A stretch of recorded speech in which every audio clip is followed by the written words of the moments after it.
So this one is called a worm farm composter, and the idea is that the worms inside will eat through and digest your kitchen scraps, making you really good compost and compost tea that you can use on your houseplants or out in your garden. So let me show you how it works. First of all, you have your base layer, and this is where any excess moisture collects, or the worm juices, also called compost tea, which is really excellent to water your houseplants with.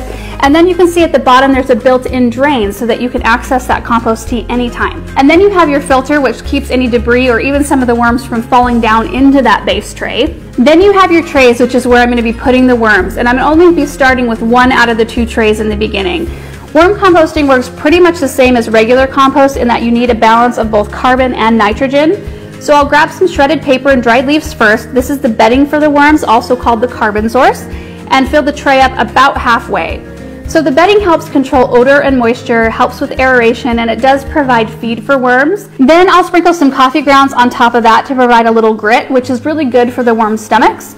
Then I'll settle the worms in on top of that. So at this point, I'm just going to cover with the lid and let them sit for a week. And after that time, I can start adding the nitrogen source. So these are your kitchen scraps, which you can put in a layer on top of the worms.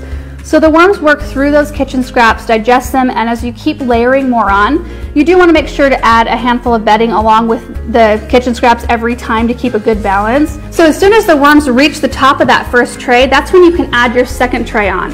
And then you want to put a little bedding and food in the bottom of that tray, and the worms will start to work their way up into that second tray. Once they've all made it up there, then you want to let this tray sit. This one's just full of worm compost, worm castings. You want to let them sit for about a month so they can mature, and then you can use them. And then once they filled the second tray, then you put this tray on top of that one, and so on and so forth. It's kind of like a never-ending cycle of one tray on top of the other, with those worms just working through those scraps and creating compost for you. So the worms will eventually work through about a ½ pound of kitchen scraps a day, but not right in the very beginning when they're trying to acclimate and grow and kind of get used to their new home.